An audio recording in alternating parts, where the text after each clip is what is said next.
بسم الله الرحمن الرحيم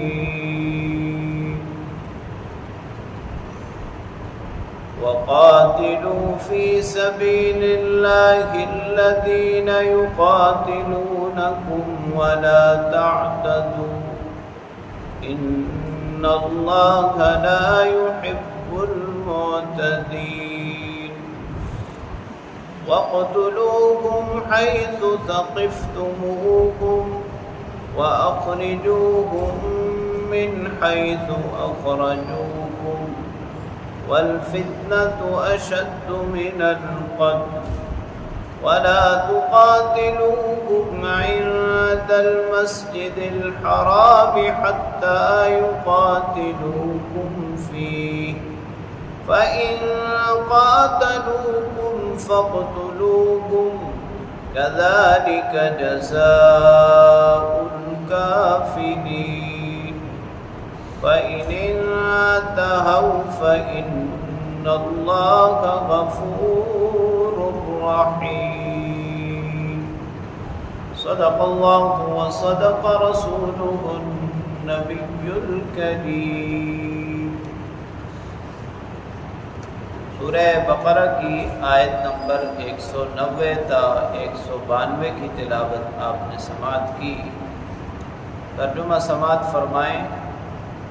وَقَاتِلُوا فِي سَبِيلِ اللَّهِ الَّذِينَ يُقَاتِلُونَكُمْ، اور قتال کرو تم اللہ کے راستے میں ان لوگوں سے جو تم سے قتال کریں۔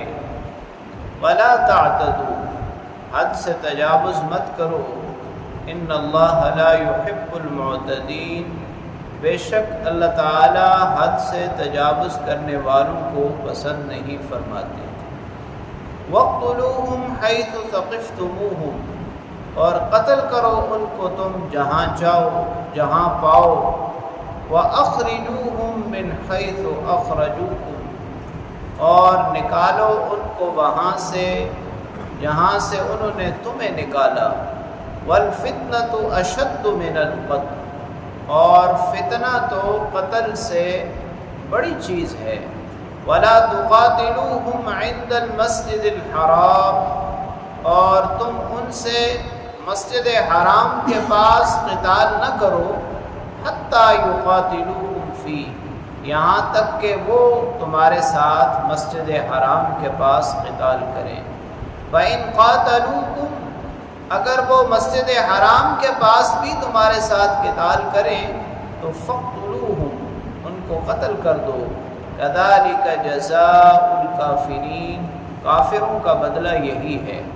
فَإِنِ انْتَهَوْا، ہاں اگر وہ باز آ جائیں، فَإِنَّ اللَّهَ غَفُورٌ رَحِيمٌ، تو بے شک اللہ تعالی بخشنے والے رحم کرنے والے۔ حرم کا احترام اور اسی طرح اشہر حرم کا احترام، یہ سیدنا ابراہیم علیہ السلام کے دور سے چلا آ رہا تھا۔ جیسے ذی قعدہ، ذی الحجہ، محرم اور رجب، یہ 4 مہینے اشہر حرم کہلاتے تھے، اور حضرت ابراہیم علیہ السلام کے دور سے ہی ان کا احترام موجود تھا۔ لہٰذا مکہ کے لوگ بھی ان کا خیال رکھتے تھے کسی نہ کسی حد تک۔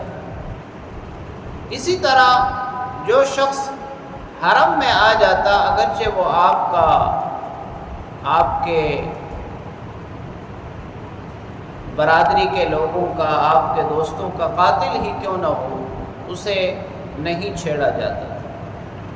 نبی پاک صلی اللہ علیہ وسلم جب صحابہ کرام رضوان اللہ تعالی علیہم اجمعین کے ساتھ ہجرت مدینہ کے بعد پہلی مرتبہ عمرہ کے لیے تشریف لائے، تو یہی لوگ جو اپنے آپ کو حرم کا پاسبان سمجھتے تھے اور یہ سمجھتے تھے کہ وہ اشہر حرم کا احترام کرتے ہیں، ذی قعدہ کے مہینے میں آپ سے اور صحابہ کرام سے لڑنے کے لیے تیار ہو گئے۔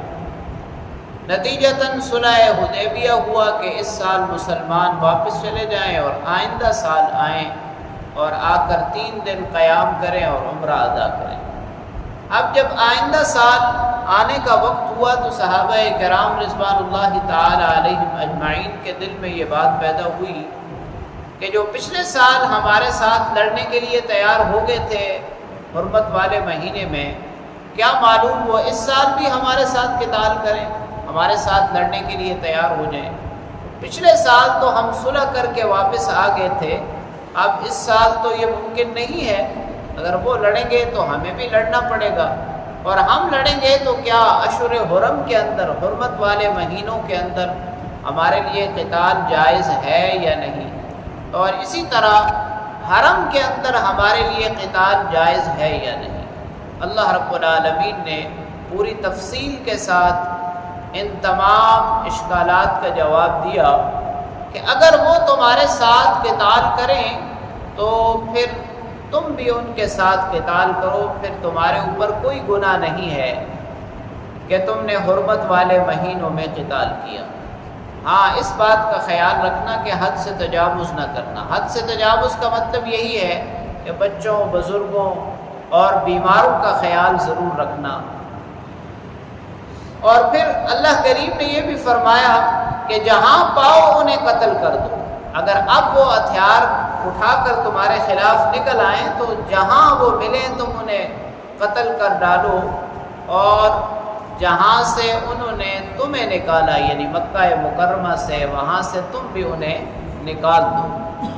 اور یاد رکھو کہ قتل سے بڑی چیز فتنہ ہے، اور اب اگر وہ ایسا کریں گے تو یہ تو فتنہ ہے، اور ویسے بھی وہ اللہ رب العالمین کے ساتھ شرک کرتے ہیں، ظلم کرتے ہیں، اور یہ تمام چیزیں قتل سے بڑے گناہ ہیں۔